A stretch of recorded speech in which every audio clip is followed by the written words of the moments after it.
ನಮಸ್ತೆ ಯೋಗೀಸ್, ಹೇಗಿದ್ದೀರಾ ಎಲ್ಲರೂ? ಸ್ವಾಗತ ನಿಮಗೆ ಇವತ್ತಿನ ಯೋಗ ನಿಲ್ದಾಣದ ಅಭ್ಯಾಸಕ್ಕೆ. ಇವತ್ತು ನಾವು ಯೋಗಾಭ್ಯಾಸ ಮಾಡೋಣ UTIಗಾಗಿ. UTIನ ಅರ್ಥ ಯೂರಿನರಿ ಟ್ರ್ಯಾಕ್ ಇನ್ಫೆಕ್ಷನ್.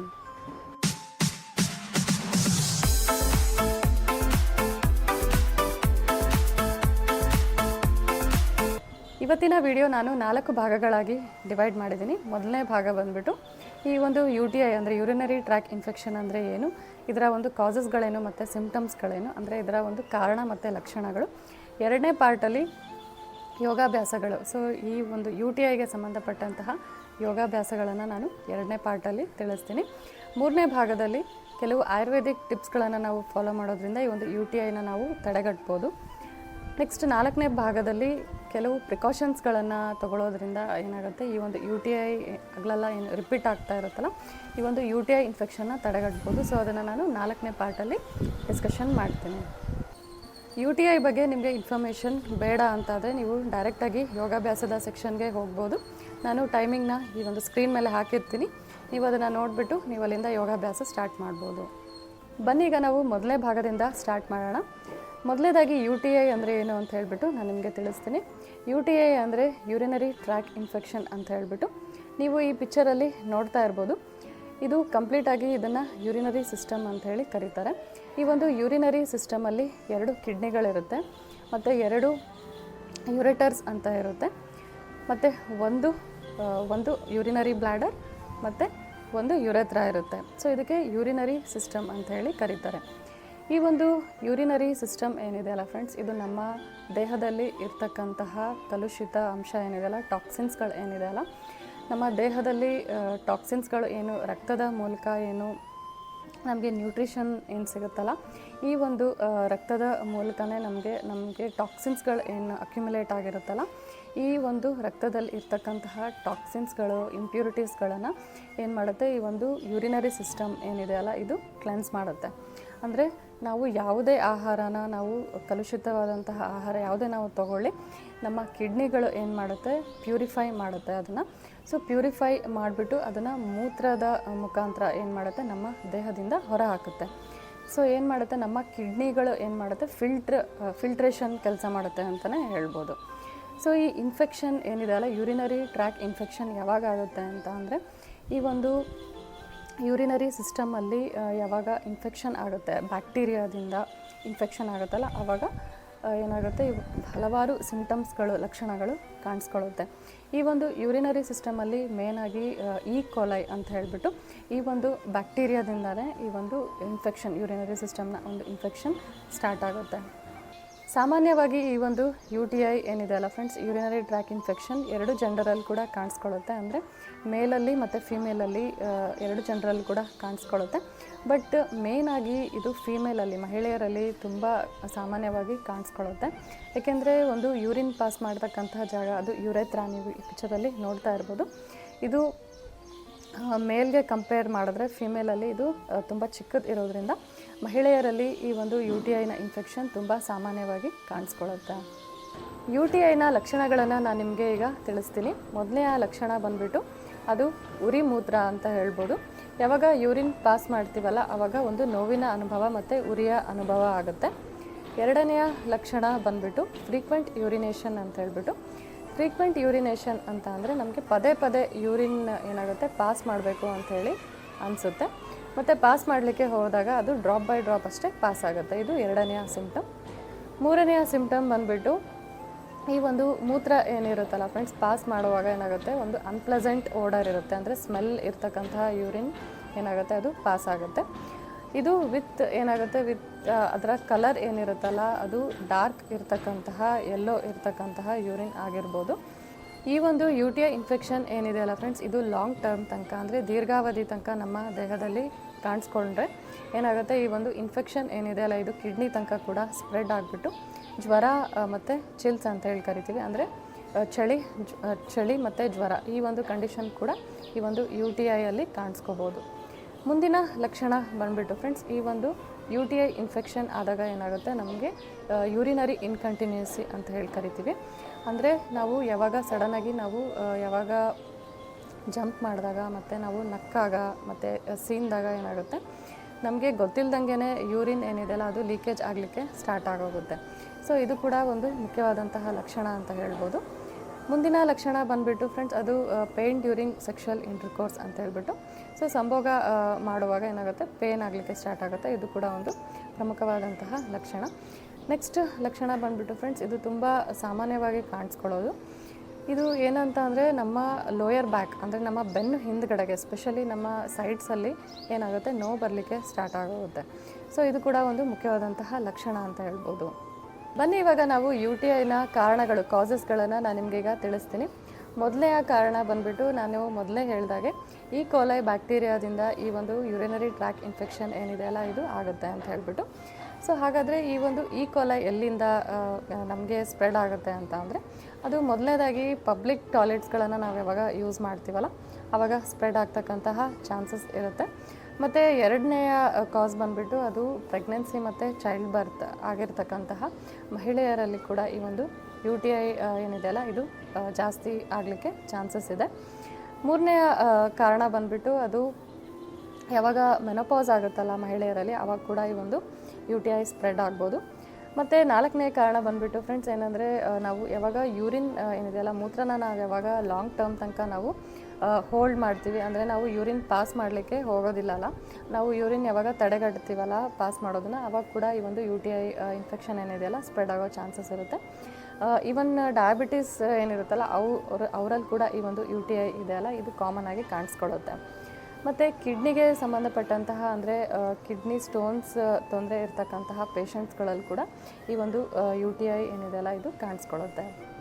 ಇನ್ನೊಂದು ಕಾರಣ ಸೆಕ್ಷುವಲ್ ಇಂಟರ್ಕೋರ್ಸ್ ಅನ್ಬೋದು. ಇದು ಪಾರ್ಟ್ನರ್ಸಲ್ಲಿ ಕೂಡ ಈ ಒಂದು UTI ಇನ್ಫೆಕ್ಷನ್ ಸ್ಪ್ರೆಡ್ ಆಗ್ತಕ್ಕಂತಹ ಚಾನ್ಸಸ್ಗಳು ಇರುತ್ತೆ. ಬನ್ನಿ ಇವಾಗ ನಾವು UTIಗೆ ಸಂಬಂಧಪಟ್ಟಂತಹ ಅಂದರೆ ಮೂತ್ರನಾಳದ ಸೋಂಕು, ಸೊ ಈ ಒಂದು ಸಮಸ್ಯೆಗೆ ನಾವು ಯೋಗಾಭ್ಯಾಸಗಳನ್ನು ಯಾವ ಯೋಗಾಸನಗಳನ್ನು ಮಾಡಬೇಕು ಅಂತೇಳಿ ನಾನು ನಿಮಗೆ ಇವತ್ತು ಹೇಳ್ಕೊಡ್ತೀನಿ. ಮೊದಲನೇದಾಗಿ ನಾವು ಕಪಾಲಭಾತಿ ಪ್ರಾಣಾಯಾಮ, ಈ ಒಂದು ಕಪಾಲಭಾತಿಯ ಅಭ್ಯಾಸ ಮಾಡಬೇಕಾಗುತ್ತೆ. ಮಿನಿಮಮ್ 10 to 15 ಮಿನಿಟ್ಸ್ ಈ ಒಂದು ಕಪಾಲಭಾತಿ ಅಭ್ಯಾಸ ಮಾಡೋದ್ರಿಂದ ಒಂದು UTIಗೆ ಒಂದು ಒಳ್ಳೆ ಸೊಲ್ಯೂಷನ್ ಅಂತಲೇ ಹೇಳ್ಬೋದು. ನೆಕ್ಸ್ಟ್ ಬಂದುಬಿಟ್ಟು ಫ್ರೆಂಡ್ಸ್, ಅದು ಕೀಗಲ್ ಎಕ್ಸಸೈಸ್ ಅಂತ ಹೇಳ್ಬಿಟ್ಟು. ಈ ಒಂದು ಕೀಗಲ್ ಎಕ್ಸಸೈಸ್ಗಳನ್ನು ಮಾಡೋದ್ರಿಂದ ಕೂಡ UTIನ ತಡೆಗಟ್ಬೋದು. ಈ ಎರಡೂ ಕ್ರಿಯೆಗಳನ್ನು ಹೇಗೆ ಮಾಡಬೇಕು ಅಂತ ಹೇಳಿಬಿಟ್ಟು ನಾನು ಡಿಸ್ಕ್ರಿಪ್ಷನ್ನಲ್ಲಿ ಲಿಂಕ್ ಹಾಕಿರ್ತೀನಿ, ನೀವು ಅಲ್ಲಿ ಹೋಗ್ಬಿಟ್ಟು ಹೇಗೆ ಮಾಡೋದು ಅಂತ ಹೇಳ್ಬಿಟ್ಟು ನೀವು ಕಲಿಬೋದು. ಬನ್ನಿ ಫ್ರೆಂಡ್ಸ್, ಈಗ ನೆಕ್ಸ್ಟ್ ಯಾವ ಆಸನನ ಮಾಡೋದ್ರಿಂದ UTIಯಲ್ಲಿ ಹೆಲ್ಪ್ ಆಗುತ್ತೆ ಅಂತ ಹೇಳ್ಬಿಟ್ಟು. ಮೊದಲನೇ ಆಸನ ಬಂದುಬಿಟ್ಟು ಅದು ಬದ್ಧ ಕೋಣಾಸನ ಅಂತ ಹೇಳಿ. ಸೊ ಅದನ್ನ ಹೇಗೆ ಮಾಡಬೇಕು ಅಂದರೆ, ಮೊದಲನೇದಾಗಿ ನಾವು ಏನು ಮಾಡ್ತೀವಿ, ಈ ರೀತಿ ನಮ್ಮ ಎರಡು ಕಾಲುಗಳನ್ನು, ಎರಡು ಪಾದಗಳನ್ನು ಈ ರೀತಿ ನಾವು ಜಾಯಿನ್ ಮಾಡ್ತೀವಿ. ಈ ರೀತಿ ಜಾಯಿನ್ ಮಾಡಿಬಿಟ್ಟು ಈ ಒಂದು ಪೊಸಿಷನಲ್ಲಿ ಹೋಲ್ಡ್ ಮಾಡೋದಕ್ಕೆ ಇದನ್ನು ಬದ್ಧ ಕೋಣಾಸನ ಅಂತ ಹೇಳಿ ಕರಿತೀವಿ. ಸೊ ಈ ಬದ್ಧ ಕೋಣಾಸನ ಆಗುತ್ತೆ ಇದು. ನೆಕ್ಸ್ಟ್ ಆಸನ ಬಂದುಬಿಟ್ಟು ಅದು ತಿತ್ಲಿ ಆಸನ ಅಂತೇಳಿ. ಈ ಒಂದು ಪೊಸಿಷನಲ್ಲೇ ನಾವು ಯಾವಾಗ ಮೂವ್ ಆಗ್ತೀವಲ್ಲ, ಸೊ ಈ ರೀತಿ ಇನ್ಹೇಲ್ ಮಾಡ್ತಾ ಅಪ್ವರ್ಡ್ಸ್, ಎಕ್ಸೇಲ್ ಮಾಡ್ತಾ ಡೌನ್ವರ್ಡ್ಸ್. ಸೊ ಈ ರೀತಿ ಮಾಡೋದನ್ನು ತಿತ್ಲಿ ಆಸನ ಅಂಥೇಳಿ ಕರೀತಾರೆ. ಸೊ ಬನ್ನಿ ಇವಾಗ ಸ್ಟಾರ್ಟ್ ಮಾಡೋಣ. ಸೊ ಈ ಒಂದು ಬದ್ಧ ಕೋಣಾಸನದಲ್ಲಿ ನಾವು ಏನು ಮಾಡೋಣ, ನಮ್ಮ ಬ್ಯಾಕ್ ಸ್ಟ್ರೈಟ್ ಇರಲಿ. ಸೊ ಈ ಒಂದು ಆಸನ ಏನಿದೆಯಲ್ಲ ಬದ್ಧ ಕೋಣಾಸನ, ಈ ಒಂದು ಆಸನದಲ್ಲಿ ನಮ್ಮ ಪೆಲ್ವಿಕ್ ಫ್ಲೋರ್ ಮಸಲ್ಸ್ ಅಂತ ಹೇಳಿ ಕರಿತೀವಿ. ಸೊ ಪೆಲ್ವಿಕ್ ಫ್ಲೋರ್ ಮಸಲ್ಸ್ ಅಂತ ಅಂದರೆ ಏನು ಅಂದರೆ, ನಮ್ಮ ಒಂದು ಗರ್ಭಕೋಶ ಇರ್ಬೋದು, ಮತ್ತು ನಮ್ಮ ಮೂತ್ರನಾಳ ಅಂದರೆ ನಮ್ಮ ಯೂರಿನರಿ ಬ್ಲ್ಯಾಡರ್ ಅಲ್ಲಿರ್ತಕ್ಕಂತಹ ಮಸಲ್ಸ್ಗಳು, ನಮ್ಮ ಕರಳಿನಲ್ಲಿ ಇರ್ತಕ್ಕಂತಹ ಮಸಲ್ಸ್ಗಳು ಏನಾಗುತ್ತಲ್ಲ ಇದಕ್ಕೆ ಪೆಲ್ವಿಕ್ ಫ್ಲೋರ್ ಮಸಲ್ಸ್ ಅಂತ ಕರೀತಾರೆ.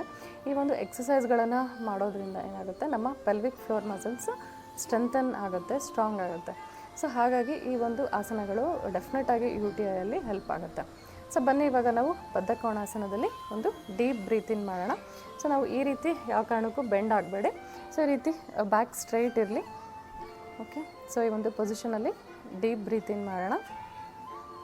ಇನ್ಹೇಲ್ ಮಾಡಿ ಉಸಿರು ತಗೊಳ್ಳಿ, ಎಕ್ಸೇಲ್. ಸೊ ಡೀಪ್ ಬ್ರೀತ್ ಇನ್ ಅಂದರೆ ನಮ್ಮ ಉಸಿರು ನಾವು ಏನು ತೊಗೋತೀವಲ್ಲ, ಮೂಗಿನ ಮೂಲಕ ಉಸಿರು ಏನು ತೊಗೊತೀವಿ ಅದು ನಮ್ಮ ಹೊಟ್ಟೆ ತನಕ ಏನಾಗುತ್ತೆ ಅದು ತೊಗೋಬೇಕಾಗುತ್ತೆ. ಸೊ ಇದಕ್ಕೆ ಡೀಪ್ ಬ್ರೀತಿಂಗ್ ಅಂತ ಹೇಳಿ ಕರೀತಾರೆ. ಬನ್ನಿ ಈಗ ಸೆಕೆಂಡ್ ರೌಂಡ್ ಡೀಪ್ ಬ್ರೀತಿಂಗ್ ಮಾಡೋಣ.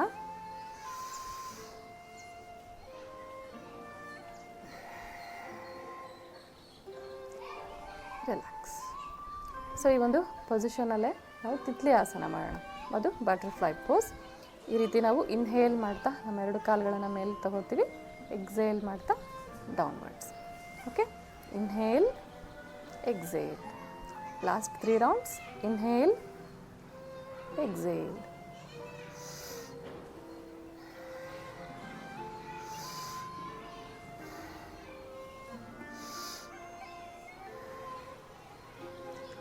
ರಿಲ್ಯಾಕ್ಸ್.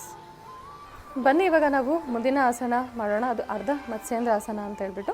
ಅದನ್ನ ಹೇಗೆ ಮಾಡೋದು ಅಂತ ಅಂದರೆ, ಮೊದಲನೇದಾಗಿ ನಾವು ಈ ಒಂದು ದಂಡಾಸನ ಪೊಸಿಷನಲ್ಲಿ ಬರ್ತೀವಿ. ಇದಕ್ಕೆ ದಂಡಾಸನ ಅಂತ ಹೇಳಿ ಕರೀತಾರೆ. ಓಕೆ, ಈಗ ನಾನು ಏನು ಮಾಡ್ತೀನಿ, ನನ್ನ ರೈಟ್ ಲೆಗ್ ಏನಿದೆಯಲ್ಲ ಈ ರೀತಿ ನಾನು ಫೋಲ್ಡ್ ಮಾಡ್ತೀನಿ. ಓಕೆ, ಸೊ ಈ ರೀತಿ ಫೋಲ್ಡ್ ಮಾಡಿಬಿಟ್ಟು ಈ ಒಂದು ಲೆಗ್ ಏನು ಫೋಲ್ಡ್ ಮಾಡಿರ್ತೀನಲ್ಲ, ಈ ಸೈಡ್ ಇರ್ತಕ್ಕಂಥ ಕೈನ ಅಂದರೆ ರೈಟ್ ಹ್ಯಾಂಡ್ನ ನಾನು ಈ ರೀತಿ ಪ್ಲೇಸ್ ಮಾಡ್ತೀನಿ. ನನ್ನ ಬ್ಯಾಕ್ ಸ್ಟ್ರೈಟ್ ಇರಬೇಕಾಗುತ್ತೆ. ಈ ರೀತಿ ನೀವು ಕೂಡ ಅಭ್ಯಾಸ ಮಾಡಿ. ಇದಕ್ಕೆ ಅರ್ಧ ಮತ್ಸ್ಯೇಂದ್ರಾಸನ ಅಂತಾರೆ. ಹೋಲ್ಡ್ ಮಾಡಿ ಒಂದು ಪೊಸಿಷನಲ್ಲಿ. Normal breathe in, breathe out.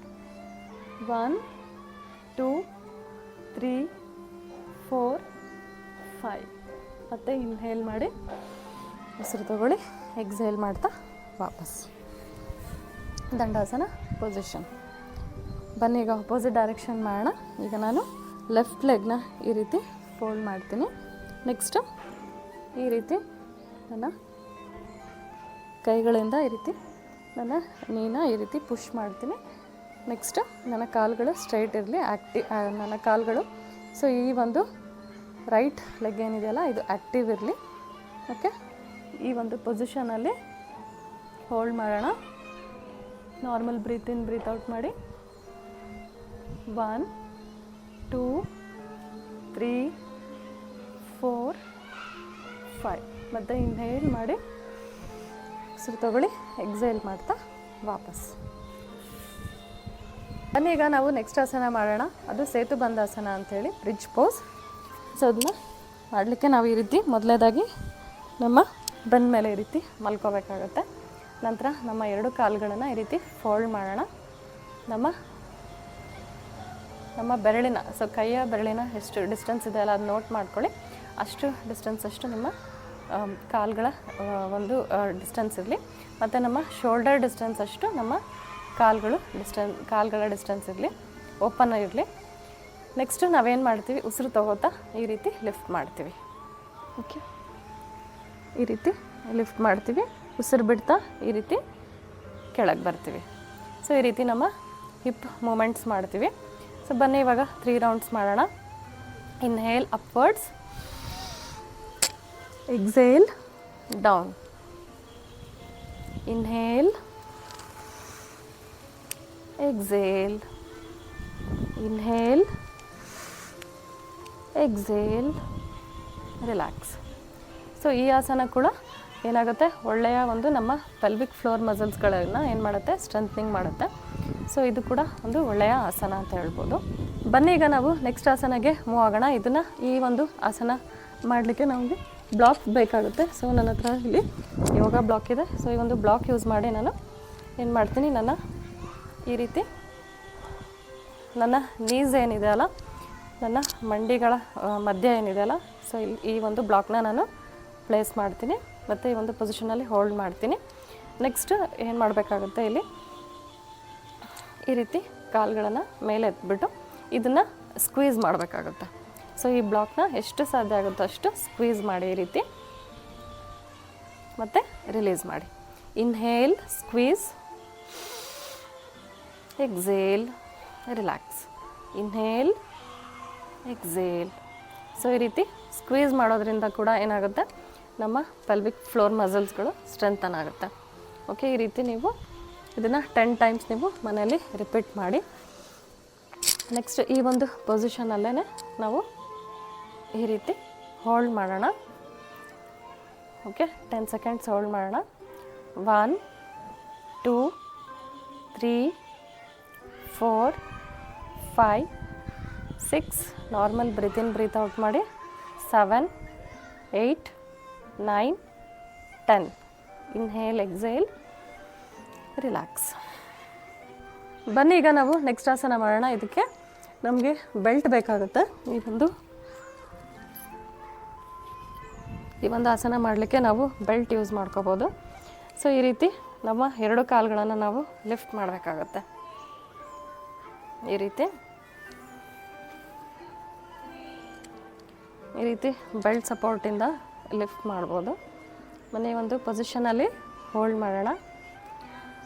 1 hold ಅಂದರೆ normal breathe in breathe out. ಯಾವುದೇ ಕಾರಣಕ್ಕೂ ನಮ್ಮ ಉಸಿರನ್ನ ನಾವು ಕಟ್ಟಬಾರ್ದು. Normal breathe in breathe out ಮಾಡಿ. 1 2 3 4 5 6 7 8 9 10. Inhale, exhale, relax. ಸೊ ಇದನ್ನು ನಾವು ವಿತೌಟ್ ಬೆಲ್ಟ್ ಕೂಡ ನಾವು ಇದನ್ನು ಮಾಡ್ಬೋದು. ಈ ರೀತಿ ಹೋಲ್ಡ್ ಮಾಡಿ. 1 2 3 4 5. Inhale, exhale, relax. ಮುಂದಿನ ಆಸನ ಬಂದ್ಬಿಟ್ಟು ಅದು ವಿಪರೀತ ಕರ್ಣಿ ಅಂತ ಹೇಳ್ಬಿಟ್ಟು, ಈ ಒಂದು ಆಸನನ ನಾವು ಈ ರೀತಿ ವಾಲ್ ಸಪೋರ್ಟಿಂದ ನಾವು ಮಾಡ್ಬೋದು. ಸೊ ಈ ರೀತಿ ನಾವು ವಾಲ್ ಸಪೋರ್ಟಿಂದ ನಮ್ಮ 2 ಕಾಲುಗಳನ್ನು ಈ ರೀತಿ ನಾವು ಲಿಫ್ಟ್ ಮಾಡಿಬಿಟ್ಟು ಈ ಒಂದು ಪೊಸಿಷನಲ್ಲಿ ನಾವು ಹೋಲ್ಡ್ ಮಾಡ್ಬೋದು. ಇದಕ್ಕೆ ವಿಪರೀತ ಕರ್ಣಿ ಅಂತಾರೆ. ಸೊ ಈ ಒಂದು ಪೊಸಿಷನಲ್ಲಿ ಹೋಲ್ಡ್ ಮಾಡೋಣ. Normal breathe in breathe out.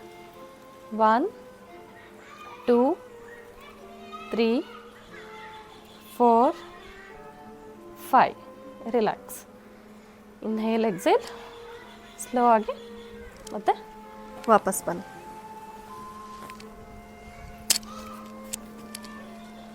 ಈ ಎಲ್ಲ ಆಸನಗಳನ್ನು ನೀವು ಖಾಲಿ ಹೊಟ್ಟೆಯಲ್ಲಿ ಅಂದರೆ ಎಂಟಿ ಸ್ಟಮಕಲ್ಲೇ ನೀವು ಈ ಒಂದು ಅಭ್ಯಾಸಗಳನ್ನು, ಯೋಗಾಸನಗಳನ್ನು ಮಾಡಬೇಕಾಗುತ್ತೆ. ಇದರ ಜೊತೆಗೆ ನೀವು ಕಪಾಲಭಾತಿ ಮತ್ತು ಕೀಗಲ್ ಎಕ್ಸಸೈಸ್ ಅಂತ ಹೇಳ್ಬಿಟ್ಟು ನಾನೇನು ಹೇಳಿದ್ನಲ್ಲ, ಸೊ ಈ ಒಂದು ಎಕ್ಸಸೈಸ್ನ ಲಿಂಕ್ ನಾನು ಹಾಕಿರ್ತೀನಿ ಡಿಸ್ಕ್ರಿಪ್ಷನಲ್ಲಿ. ನೀವು ಅದನ್ನು ಪ್ರಾಕ್ಟೀಸ್ ಮಾಡಿ. ಇದು ಕೂಡ ನಿಮಗೆ UTIಯಲ್ಲಿ ಮ್ಯಾಕ್ಸಿಮಮ್ ಬೆನಿಫಿಟ್ಸ್ ಆಗುತ್ತೆ. ಯೂರಿನರಿ ಟ್ರ್ಯಾಕ್ ಇನ್ಫೆಕ್ಷನಲ್ಲಿ ಬೆನಿಫಿಟ್ ಆಗ್ತಕ್ಕಂತಹ ಒಂದು ಮುದ್ರೆ ಇದೆ ಫ್ರೆಂಡ್ಸ್. ಅದಕ್ಕೆ ಅಪಾನ ಮುದ್ರಾ ಅಂತ ಹೇಳಿ ಕರೀತಾರೆ. ಸೊ ಈ ಒಂದು ಮುದ್ರೆನ ಹೇಗೆ ಮಾಡೋದು ಅಂದರೆ, ಈ ರೀತಿ ನಾವೇನು ಮಾಡ್ತೀವಿ, ನಮ್ಮ ರಿಂಗ್ ಫಿಂಗರ್ ಮತ್ತು ಮಿಡಲ್ ಫಿಂಗರ್ನ ನಮ್ಮ ಥಂಬಿಗೆ ಈ ರೀತಿ ನಾವು ಟಚ್ ಮಾಡ್ತೀವಿ. ಮತ್ತು ನಮ್ಮ ಲಿಟಲ್ ಫಿಂಗರ್ ಮತ್ತು ಇಂಡೆಕ್ಸ್ ಫಿಂಗರ್ ಈ ರೀತಿ ಓಪನ್ ಇರುತ್ತೆ. ಇದಕ್ಕೆ ಏನಂತಾರೆ, ಅಪಾನ ಮುದ್ರಾ ಅಂತ ಹೇಳಿ ಕರೀತಾರೆ. ಈ ಒಂದು ಮುದ್ರೆನ ಹಾಕ್ಬಿಟ್ಟು ನೀವು ಕಪಾಲಭಾತಿಯ ಅಭ್ಯಾಸ ಮಾಡ್ಬೋದು. ಸೊ ಈ ರೀತಿ ಅಭ್ಯಾಸ ಮಾಡೋದ್ರಿಂದ ಏನಾಗುತ್ತೆ, ನಮ್ಮ ಯೂರಿನರಿ ಸಿಸ್ಟಮಲ್ಲಿ ಏನು ಇನ್ಫೆಕ್ಷನ್ ಏನಿದೆ ಅಲ್ಲ, ಇದನ್ನು ತಡೆಗಟ್ಟಲಿಕ್ಕೆ ಈ ಒಂದು ಅಪಾನ ಮುದ್ರಾ ಏನಾಗುತ್ತೆ ಅಲ್ಲ, ಈ ಒಂದು ಮುದ್ರಾ ಹೆಲ್ಪ್ ಆಗುತ್ತೆ. ಸೊ ನೀವು ಆರಾಮಾಗಿ ಏನು ಮಾಡ್ಬೋದು, ಈ ರೀತಿ ಅಪಾನ ಮುದ್ರಾ ಹಾಕಿಬಿಟ್ಟು ಈ ರೀತಿ ನೀವು ಆರಾಮಾಗಿ ನೀವು inhale, exhale, breathe in breathe out ಮಾಡಿ ಈ ರೀತಿ 10 to 15 ಮಿನಿಟ್ಸ್ ಆದರೂ ನೀವು ಮಾಡಬೇಕಾಗುತ್ತೆ. ಬನ್ನಿ ಈಗ ನಾವು ಥರ್ಡ್ ಪಾರ್ಟ್ಗೆ ಮೂವ್ ಆಗೋಣ. ಅದು ಆಯುರ್ವೇದಿಕ್ ಟಿಪ್ಸ್ಗಳನ್ನು ನಾನು ನಿಮಗೆ ಹೇಳ್ತೀನಿ. ಮೊದಲನೆಯ ಟಿಪ್ ಬಂದುಬಿಟ್ಟು, ನಾವು ಮಾರ್ನಿಂಗ್ ಜ್ಯೂಸಸ್ಗಳನ್ನು ನಾವು ಕುಡಿಬೇಕಾಗುತ್ತೆ. ಅಂದರೆ ನಾವು ಬೆಳಗ್ಗೆ ಎದ್ದ ತಕ್ಷಣವೇ ನಾವು ಬೆಳಗ್ಗಿನ ಟೈಮ್ನಲ್ಲಿ ಕೆಲವು ಜ್ಯೂಸಸ್ಗಳನ್ನು ಕುಡಿಯೋದ್ರಿಂದ ಈ ಒಂದು UTIನ ನಾವು ತಡೆಗಟ್ಬೋದು. ಸೊ ಅದು ಯಾವುದು ಜ್ಯೂಸಸ್ಗಳು ಅಂತ ಅಂದರೆ, ಮೊದಲನೇದಾಗಿ ಸೌತೆಕಾಯಿ. So cucumber juice. ಸೊ ಸೌತೆಕಾಯಿನ ನಾವು ಮಿಕ್ಸಿ ಮಾಡ್ಕೊಂಡ್ಬಿಟ್ಟು ಅದರ ಒಂದು ಜ್ಯೂಸ್ ಸೇವನೆಯಿಂದ ಕೂಡ ಈ ಒಂದು UTI ತಡೆಗಟ್ಬೋದು. ಇವನ್ ಏನಾಗುತ್ತೆ, ಕೂಷ್ಮಾಂಡ ಅಂತ ಹೇಳಿ ಕರೀತಾರೆ. ಸೊ ಕೂಷ್ಮಾಂಡ ಅಂತ ಅಂದರೆ ಈ ಒಂದು ಏನು ಕುಂಬಳಕಾಯಿ ಇರುತ್ತಲ್ಲ ಫ್ರೆಂಡ್ಸ್, ಆ್ಯಶ್ ಗಾರ್ಡ್. ಸೊ ಈ ಕುಂಬಳಕಾಯಿಯ ಜ್ಯೂಸ್ ಇಂದ ಏನಾಗುತ್ತೆ, ಒಳ್ಳೆಯ ಒಂದು ಇದು ಡಯೂರೆಟಿಕ್ ಥರ ಎಫೆಕ್ಟ್ ಕೊಡುತ್ತೆ. ಡಯೂರೆಟಿಕ್ ಅಂದರೆ ಸೊ ಯಾವುದು ಒಂದು ತಗೊಳ್ಳೋದ್ರಿಂದ ಯೂರಿನ್ ಜಾಸ್ತಿ ಪಾಸ್ ಆಗುತ್ತಲ್ಲ, ಅದಕ್ಕೆ ಡಯೂರೆಟಿಕ್ಸ್ ಅಂತ ಹೇಳಿ ಕರೀತಾರೆ. ಈ ಒಂದು ಆ್ಯಶ್ ಗಾರ್ಡ್ ಏನಿದೆಯಲ್ಲ, ಕುಂಬಳಕಾಯಿ ಜ್ಯೂಸ್ ಇದೆಯಲ್ಲ, ಇದು ನಮ್ಮ ದೇಹದಲ್ಲಿ ಡಯೂರೆಟಿಕ್ ಥರ ಕೆಲಸ ಮಾಡುತ್ತೆ. ಮತ್ತು ನಮ್ಮ ದೇಹದಲ್ಲಿ ಏನು ಇಂಪ್ಯೂರಿಟೀಸ್ ಏನಿದೆಯಲ್ಲ, ಇದು ಚೆನ್ನಾಗಿ ಯೂರಿನ್ ಮೂಲಕ ಏನಾಗುತ್ತೆ, ಇದು ಕಂಪ್ಲೀಟಾಗಿ ಹೊರ ಹಾಕುತ್ತೆ. ಸೊ ನೀವು ಡೆಫಿನೆಟಾಗಿ ಈ ಒಂದು ಆ್ಯಶ್ ಗಾರ್ಡ್ ಅಂದರೆ ಕುಂಬಳಕಾಯಿ ಜ್ಯೂಸ್ನ ನೀವು ಟ್ರೈ ಮಾಡಿ. ಮತ್ತು ಥರ್ಡ್ ಜ್ಯೂಸ್ ಬಂದುಬಿಟ್ಟು ಅದು ಕೊಕೊನಟ್ ವಾಟರ್. ಸೊ ನೀವೆಲ್ಲ ಕೇಳೇ ಇರ್ತೀರ ಎಷ್ಟು ಬೆನಿಫಿಟ್ಸ್ ಇದೆ ಎಳ್ನೀರಿಂದು ಅಂತ ಹೇಳ್ಬಿಟ್ಟು. ಅಥವಾ ನೀವು ಇವನ್ ಪ್ಲೇನ್ ವಾಟರ್, ಬರೀ ನೀರು ಪ್ಲೇನ್ ವಾಟರಿಂದ ಕೂಡ ಏನಾಗುತ್ತೆ, ನೀವು ಬೆಳಗ್ಗೆ ಎದ್ದ ತಕ್ಷಣವೇ 2 ಕಪ್ಪು ಪ್ಲೇನ್ ವಾಟರ್ ನೀವು ಸೇವನೆ ಮಾಡೋದ್ರಿಂದ ಕೂಡ ಏನಾಗುತ್ತೆ, ಒಂದು UTI ಇನ್ಫೆಕ್ಷನ್ ಏನಿದೆ ಅಲ್ಲ, ಇದನ್ನು ಪ್ರಿಕಾಷನ್ ಥರ ನೀವು ಏನು ಮಾಡ್ಬೋದು, ಇದನ್ನು ತಡೆಗಟ್ಕೋಬೋದು. ನೀವು ಬ್ರೇಕ್ಫಾಸ್ಟಲ್ಲಿ ಏನು ಮಾಡಬೇಕಾಗುತ್ತೆ, ಆರೆಂಜ್ ಜ್ಯೂಸ್ ಆಗಿರ್ಬೋದು ಅಥವಾ ಪೈನಾಪಲ್ ಜ್ಯೂಸ್ ಆಗಿರ್ಬೋದು. ಸೊ ಯಾವುದೇ ಹುಳಿ ಇರ್ತಕ್ಕಂತಹ ಸಿಟ್ರಸ್ ಫ್ರೂಟ್ನ ಒಂದು ಸೇವನೆ ಮಾಡೋದು ತುಂಬ ಒಳ್ಳೆಯದಾಗುತ್ತೆ ಈ ಒಂದು UTI ಇನ್ಫೆಕ್ಷನಲ್ಲಿ. ನೆಕ್ಸ್ಟ್ ಬಂದುಬಿಟ್ಟು ಫ್ರೆಂಡ್ಸ್, ಅದು ಗ್ರೀನ್ ಟೀ ಅಂತೇಳಿ. ಸೊ ನೀವು ಕೇಳಿರ್ತೀರ, ಈ ಒಂದು ಗ್ರೀನ್ ಟೀಯ ಬೆನಿಫಿಟ್ಸ್ ಬಹಳ ಇದೆ. ಸೊ ಇದನ್ನು ನೀವು ಬಿಫೋರ್ ಸ್ಲೀಪ್ ಏನಾಗುತ್ತೆ, ನೀವು ಗ್ರೀನ್ ಟೀಯ ಸೇವನೆ ಮಾಡಿಬಿಟ್ಟು ನೀವು ಮಲ್ಕೋಬೋದು.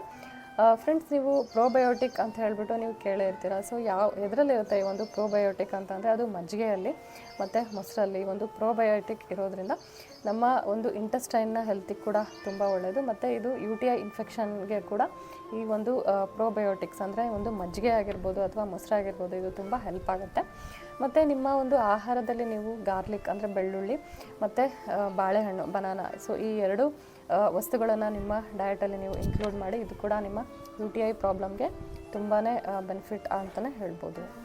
ನೇರಳೆ ಹಣ್ಣು ಕೂಡ ತುಂಬ ಬೆನಿಫಿಟ್ ಆಗುತ್ತೆ. ಸೊ ನೀವು ನೇರಳೆ ಹಣ್ಣು ಕೂಡ ನೀವು ಹಾಗೆಯೇ ನೀವು ತಿನ್ನೋದ್ರಿಂದ ಕೂಡ ಈ ಒಂದು UTI ಇನ್ಫೆಕ್ಷನ್ನ ನೀವು ತಡೆಗಟ್ಬೋದು. ಬನ್ನಿ ಈಗ ನಾವು 4th ಪಾರ್ಟ್ಗೆ ಮೂವ್ ಆಗೋಣ. ಕೆಲವು ಪ್ರಿಕಾಷನ್ಸ್ಗಳನ್ನು ತೊಗೊಳ್ಳೋದ್ರಿಂದ ಈ ಒಂದು UTI ಇನ್ಫೆಕ್ಷನ್ನ ನಾವು ತಡೆಗಟ್ಬೋದು. ಮೊದಲನೆಯ ಟಿಪ್ ಬಂದುಬಿಟ್ಟು ಫ್ರೆಂಡ್ಸ್, ಅದು ನಾವು ಕಾಟನ್ ಇರ್ತಕ್ಕಂತಹ ಒಂದು ಅಂಡರ್ ಗಾರ್ಮೆಂಟ್ಸ್ ಇರ್ಬೋದು ಅಥವಾ ಪ್ಯಾಂಟ್ಗಳನ್ನು ಯೂಸ್ ಮಾಡೋದ್ರಿಂದ ಏನಾಗುತ್ತೆ, ಒಂದು UTI ಇನ್ಫೆಕ್ಷನ್ನ ನಾವು ತಡೆಗಟ್ಬೋದು. ಎರಡನೆಯ ಪಾಯಿಂಟ್ ಬಂದುಬಿಟ್ಟು ಫ್ರೆಂಡ್ಸ್, ಏನಾಗುತ್ತೆ, ನಾವು ಈ ಒಂದು UTI ಇನ್ಫೆಕ್ಷನ್ನ ತಡೆಗಟ್ಟಬೇಕು ಅಂತ ಅಂದರೆ ನಾವು ಏನು ಮಾಡಬೇಕಾಗುತ್ತೆ, ನಮ್ಮ ಮೂತ್ರನ ಯೂರಿನ್ನ ನಾವು ಹೋಲ್ಡ್ ಮಾಡಬಾರ್ದು. ನಾವು ಲಾಂಗ್ ಟರ್ಮ್ ತನಕ ಯಾವಾಗ ನಾವು ಯೂರಿನ್ನ ಮೂತ್ರನ ಹೋಲ್ಡ್ ಮಾಡ್ತೀವಲ್ಲ, ಅವಾಗ ಏನಾಗುತ್ತೆ, ಈ ಒಂದು UTI ಇನ್ಫೆಕ್ಷನ್ ಏನಿದೆಯಲ್ಲ ನಮ್ಮ ಕಂಪ್ಲೀಟಾಗಿ ತುಂಬ ಸ್ಪ್ರೆಡ್ ಆಗೋ ಚಾನ್ಸಸ್ಗಳು ಇರುತ್ತೆ. ನೆಕ್ಸ್ಟ್ ಪಾಯಿಂಟ್ ಬಂದುಬಿಟ್ಟು ಫ್ರೆಂಡ್ಸ್, ಮಹಿಳೆಯರಲ್ಲಿ ಎಸ್ಪೆಷಲಿ ಏನಾಗುತ್ತೆ, ಯಾವಾಗಲೂ ಒಂದು ನವೆ ಇರ್ತಕ್ಕಂತಹ ಒಂದು ಅನುಭವ ಆಗೋದ್ರಿಂದ ಏನಾಗುತ್ತೆ, ಅದರಿಂದ UTI ಆಗ್ತಕ್ಕಂತಹ ಚಾನ್ಸಸ್ಗಳು ಬಹಳ ಇರುತ್ತೆ. ಸೊ ಈ ಒಂದು ವೆಟ್ನೆಸ್ ಏನಿದೆಯಲ್ಲ, ಇದನ್ನು ತಡೆಗಟ್ಟಲಿಕ್ಕೋಸ್ಕರ ನೀವು ಈ ಪಿಕ್ಚರಲ್ಲಿ ನೋಡ್ತಿರ್ಬೋದು, ಪ್ಯಾಂಟಿ ಲೈನರ್ಸ್ ಅಂತ ಹೇಳಿ ಸಿಗುತ್ತೆ. ಈ ಒಂದು ಪ್ರಾಡಕ್ಟ್ನ ನೀವು ಯೂಸ್ ಮಾಡ್ಕೋಬೋದು. ಸೊ ದಟ್ ಏನಾಗುತ್ತೆ, ಈ ಒಂದು ವೆಟ್ನೆಸ್ ಏನಿದೆಯಲ್ಲ, ಇದು ಏನಾಗುತ್ತೆ, ಇದು ಅಬ್ಸಾರ್ಬ್ ಮಾಡುತ್ತೆ ಮತ್ತು ನಿಮಗೆ ಫರ್ದರಾಗಿ ಇನ್ಫೆಕ್ಷನ್ ಬರಲಿಲ್ದಂಗೆ ಈ ಒಂದು ಪ್ಯಾಂಟಿ ಲೈನರ್ಸ್ ತಡೆಗಟ್ಟುತ್ತೆ. ನೆಕ್ಸ್ಟ್ ಪಾಯಿಂಟ್ ಬಂದುಬಿಟ್ಟು ಫ್ರೆಂಡ್ಸ್, ಏನಾಗುತ್ತೆ, ನಾವು ಪಬ್ಲಿಕ್ ಟಾಯ್ಲೆಟ್ಸ್ಗಳನ್ನು ನಾವು ಕೇರ್ಫುಲ್ಲಾಗಿ ನಾವು ಯೂಸ್ ಮಾಡಬೇಕು. ಸ್ಪೆಷಲಿ ಕಮೋಡ್ಸ್ಗಳು ಏನಿರುತ್ತಲ್ಲ, ಸೊ ಇದು ಏನಾಗುತ್ತೆ, ಇದ್ರ ಮೇಲೆ ನಾವು ಕುತ್ಕೊಂಡಾಗ ಏನಾಗುತ್ತೆ, ಸೊ ಯಾರಿಗಾದರೂ ಇನ್ಫೆಕ್ಷನ್ ಇರೋರು ಏನಾಗುತ್ತೆ, ಈ ಒಂದು ಪಬ್ಲಿಕ್ ಅವರು ಯೂಸ್ ಮಾಡಿರ್ತಾರೆ ಅಂದ್ಕೊಳ್ಳಿ. ಸೊ ಆ ಇನ್ಫೆಕ್ಷನ್ ನಿಮಗೆ ಕೂಡ ಬರೋ ಚಾನ್ಸಸ್ ಇರೋದ್ರಿಂದ ಈ ಒಂದು ಪಬ್ಲಿಕ್ ಟಾಯ್ಲೆಟ್ಸ್ಗಳನ್ನು ನೀವು ಯೂಸ್ ಮಾಡುವಾಗ ಸೊ ಕೇರ್ಫುಲ್ಲಾಗಿ ಯೂಸ್ ಮಾಡಿ. ನೆಕ್ಸ್ಟ್ ಪಾಯಿಂಟ್ ಬಂದುಬಿಟ್ಟು ಫ್ರೆಂಡ್ಸ್, ನಾವು ಸೋಪನ್ನು ನಮ್ಮ ಜೆನಿಟಲ್ ಆರ್ಗನ್ಸ್ಗಳಿಗೆ ನಾವು ಪದೇ ನಾವು ಸೋಪನ್ನ ಯೂಸ್ ಮಾಡಿಬಿಟ್ಟು ವಾಶ್ ಮಾಡೋದನ್ನು ನಾವು ಅವಾಯ್ಡ್ ಮಾಡಬೇಕಾಗುತ್ತೆ. ಯಾಕೆಂದರೆ ನಾವು ಯಾವಾಗ ಪದೇ ಸೋಪನ್ನ ಯೂಸ್ ಮಾಡಿಬಿಟ್ಟು ನಮ್ಮ ಜೆನಿಟಲ್ಸ್ ಆರ್ಗನ್ಸ್ಗಳನ್ನು ಯಾವಾಗ ನಾವು ವಾಶ್ ಮಾಡ್ತೀವಲ್ಲ, ಆವಾಗ ಏನಾಗುತ್ತೆ, ಡ್ರೈನೆಸ್ ಕಾಣಿಸ್ಕೊಳ್ಳುತ್ತೆ. ಈ ಒಂದು ಡ್ರೈನೆಸ್ಸಿಂದ ಕೂಡ ಏನಾಗುತ್ತೆ, ಈ ಒಂದು UTI ಚಾನ್ಸಸ್ಗಳೇನಿದೆಯಲ್ಲ, ಇದು ಬಹಳಷ್ಟು ಇರುತ್ತೆ. ಸೊ ನಾವು ನಾರ್ಮಲಾಗಿ ಪ್ಲೇನ್ ವಾಟರಿಂದ ನಮ್ಮ ಜೆನಿಟಲ್ಸ್ನ ನಾವು ವಾಶ್ ಮಾಡ್ಕೊಳ್ಳೋದು ತುಂಬ ಒಳ್ಳೆಯದು. ನೆಕ್ಸ್ಟ್ ಪಾಯಿಂಟ್ ಬಂದುಬಿಟ್ಟು, ನಾವು ಯಾವಾಗ ಸ್ಟೂಲ್ಸ್ಗಳನ್ನು ನಾವು ಪಾಸ್ ಮಾಡ್ತೀವಲ್ಲ, ಆವಾಗ ನಾವು ಫ್ರಂಟಿಂದ ಬ್ಯಾಕ್ವರ್ಡ್ಸೇ ನಾವು ಕ್ಲೀನ್ ಮಾಡ್ಕೋಬೇಕಾಗುತ್ತೆ. ಬಟ್ ಏನಾಗುತ್ತೆ, ಬ್ಯಾಕಿಂದ ಫ್ರಂಟಲ್ಲಿ ನಾವು ಕ್ಲೀನ್ ಮಾಡ್ಕೊಳ್ಳೋದನ್ನು ಅವಾಯ್ಡ್ ಮಾಡಬೇಕಾಗುತ್ತೆ. ಯಾಕೆಂದರೆ ಯಾವಾಗ ಈ ಒಂದು ಕೋಲೈ ಬ್ಯಾಕ್ಟೀರಿಯಾ ಏನಿದೆಯಲ್ಲ, ಇದು ಏನಾಗುತ್ತೆ, ಬ್ಯಾಕಿಂದ ಫ್ರಂಟ್ ನಾವು ವಾಶ್ ಮಾಡ್ಕೊಂಡಾಗ ಏನಾಗುತ್ತೆ, ಒಂದು ಕೋಲೈ ಬ್ಯಾಕ್ಟೀರಿಯಾ ನಾನು ಏನು ಹೇಳಿದ್ನಲ್ಲ, ಇದು ಸ್ಪ್ರೆಡ್ ಆಗ್ತಕ್ಕಂತಹ ಚಾನ್ಸಸ್ ಬಹಳ ಇರುತ್ತೆ. ಸೊ ಈ ಒಂದು ಬ್ಯಾಕ್ ಸೈಡಿಂದ ಫ್ರಂಟ್ ಏನಾಗುತ್ತಲ್ಲ, ಸೊ ವಾಶ್ ಮಾಡೋದನ್ನು ನೀವು ಕಂಪ್ಲೀಟಾಗಿ ನೀವು ಅವಾಯ್ಡ್ ಮಾಡೋದು ಒಳ್ಳೆಯದು. ಇಲ್ಲಿಗೆ UTIಗೆ ಸಂಬಂಧಪಟ್ಟಂತಹ ಈ ಒಂದು ವಿಡಿಯೋ ಕಂಪ್ಲೀಟ್ ಆಗುತ್ತೆ. ಹೋಪ್ ಈ ಒಂದು ವಿಡಿಯೋ ನಿಮಗೆ ಯೂಸ್ ಆಗುತ್ತೆ ಅಂತ ಹೇಳಿ ಭಾವಿಸ್ತೀನಿ. ವಿಡಿಯೋ ಹೆಲ್ಪ್ ಆದರೆ ನೀವು ಲೈಕ್ ಮಾಡಿ, ಶೇರ್ ಮಾಡಿ, ಸಬ್ಸ್ಕ್ರೈಬ್ ಮಾಡಿ. ನೆಕ್ಸ್ಟ್ ನಾನು ಇನ್ನೊಂದು ಟಾಪಿಕ್ನೊಂದಿಗೆ ನಿಮ್ಮ ಜೊತೆಗೆ ಮತ್ತೆ ಭೇಟಿ ಆಗ್ತೀನಿ. ಅಲ್ಲಿಯವರೆಗೂ ನಮಸ್ತೆ.